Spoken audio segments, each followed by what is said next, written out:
Hello, and welcome to this tutorial of using the DocRaptor API. In this video, we'll be showing how to use the DocRaptor NuGet package within a .NET API project. In this tutorial, I'll be using .NET 5, however, it should be similar in .NET Core as well, and .NET 6. I will be using dependency injection to wire up everything, so I recommend learning the basics before watching this video. There will be a link in the description to learn more. So let's begin. So first off, we can create a new solution. So I'm just going to name this DocRaptor tutorial. Save it there, and I'll be using .NET 5, and the type will be Web API with no authentication and no Docker support. So I can create that, and while that's loading, what you'll also need for this tutorial is you'll need to visit the DocRaptor webpage, and you'll need to sign up for an account.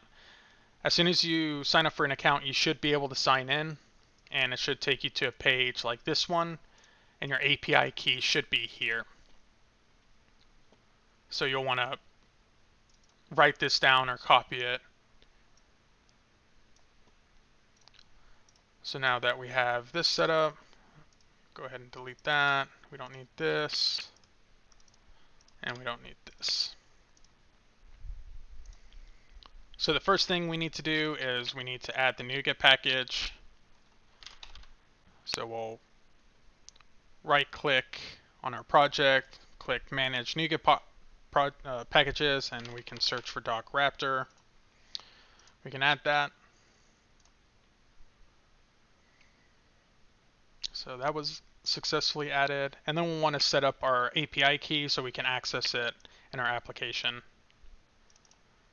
So in app settings.json, we can add it here. There are some other ways to handle API keys, however, this should do for this tutorial. So I'll create a new section called DocRaptor. And I'll be a new object, and then I'll just have one property, which is API key, and I'll leave it empty for now. So in order to access these values, we'll need to create a class. And I'm going to call this DocRaptor settings. And this is going to have a public string named API key. Do note that this has to be the same name as this property right here. So now we need to configure .NET so we can use the values here in a class like this. We need to bind the values to this class. To do that, we can go to Startup, and in Configure Services, we can go Services and then Configure. Give it our DocRaptor settings. And then what we'll want to do is we'll want to say configuration.get section, and then get the section that we made in our API settings. So I'll copy this.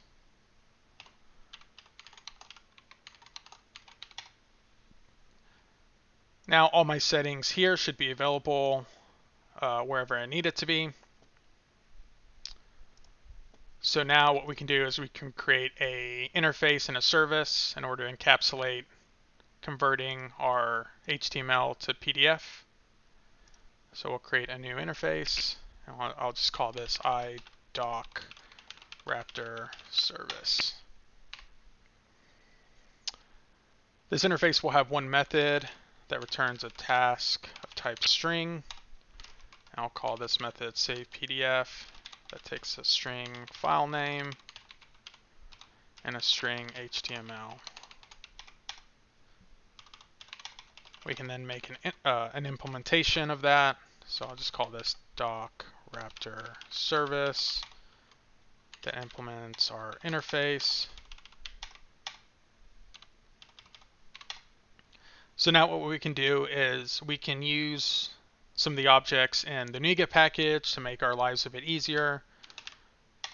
So we can make a constructor, and we can also have a private property called doc API. That's a type doc API, which is in our doc Raptor NuGet package. And then we can create that doc API here.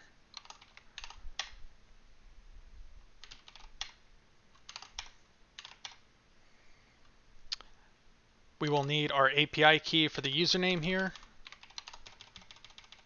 So in order to get our appsettings.json API key value, we can inject an I options doc Raptor settings.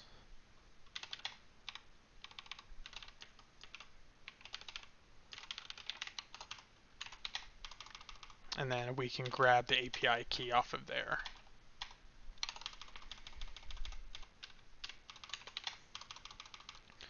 Once we have that, we're now ready to use it. So we can create a new doc variable, and we'll instantiate that using new doc. And then what we can do is we'll say test is equal to true. The name is in the same as the passed in file name. The document content will be our HTML we pass in. And then we need a document type, which is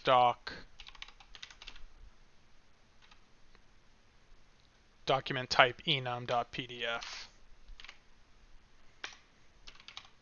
Also create a save path variable, which is just my D drive at temp, and then I'll use the same file name .pdf. So if we go look at that,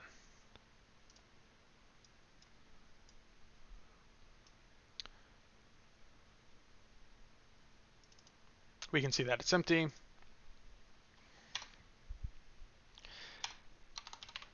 And so using this doc variable, we can now convert that HTML into PDF, and it'll return some bytes to us. So we'll say var bytes is equal to await doc API create doc async, and then we pass it our doc variable. Have the async keyword, and so now we can save it off to our local machine. So say file dot write all bytes async, pass it our bytes, and we also need to give it a save path, and then we can return the save path. Clean this up a bit, move that. So you can see that this is unused, so in order to use it, we'll need to set it up in the .NET IOC container. So we can go to startup, and underneath where we configured our app settings, we can say services.add transient, iDoc Raptor service, and then pass in our implementation of that interface. And now we should be able to use our doc Raptor service by injecting an iDoc Raptor service interface. So from there, we can create a controller. So just call this a doc Raptor controller. And we'll need to inherit off of the controller base. We'll also need a couple of attributes. So we need an API controller attribute, and we need a route attribute, which is just going to be the controller name. So the endpoint here will just be doc Raptor, and it won't include the controller keyword. So from here, we can create a constructor, and we can inject our doc Raptor service interface.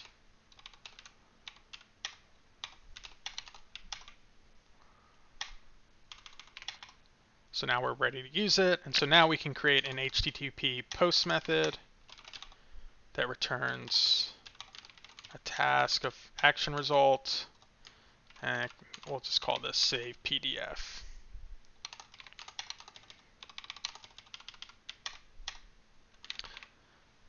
We're also expecting some JSON to be sent to this endpoint, so we'll also want to make a class in order to encapsulate all the fields that we're expecting. So we can make a class called save PDF request.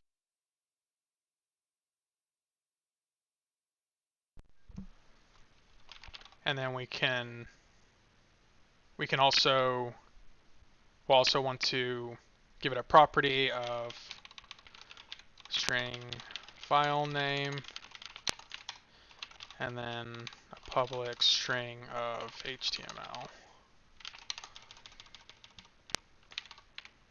And we can pass in the request here. And now we can use our service. We'll surround it by a try block just in case anything goes wrong. If something goes wrong, we can just return status code of 500.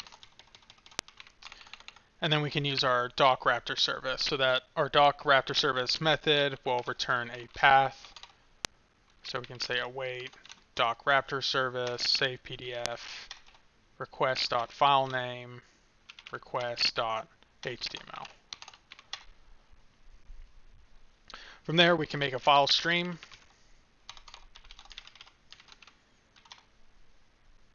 And we can give it that path, and then give it a file mode of open, and then we can return a file content result with that file stream, the content type of application /PDF, and then we can give it a name of just whatever file name was passed in, .pdf. So we're almost there. The last thing we'll have to do is insert our API key. So like I said, it's on this web page. So I'm gonna insert this API key off screen.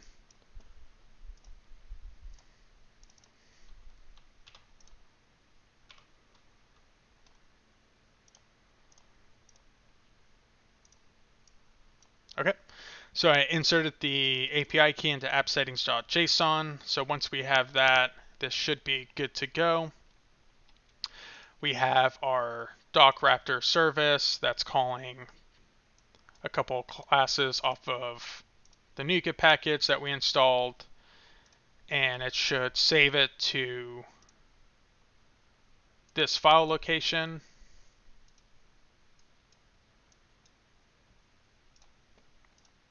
So let's give it a whirl.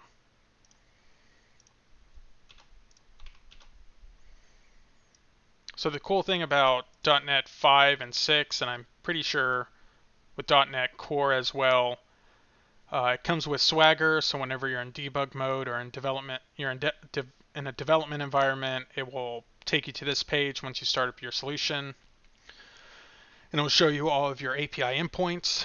So we have one endpoint called docRaptor, which is the one we made, and so I'm going to paste some JSON here.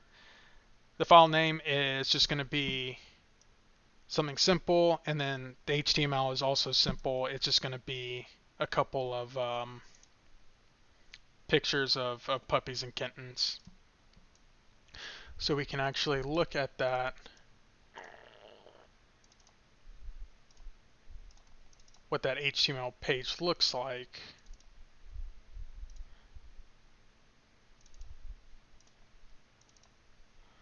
So our PDF should look similar to this.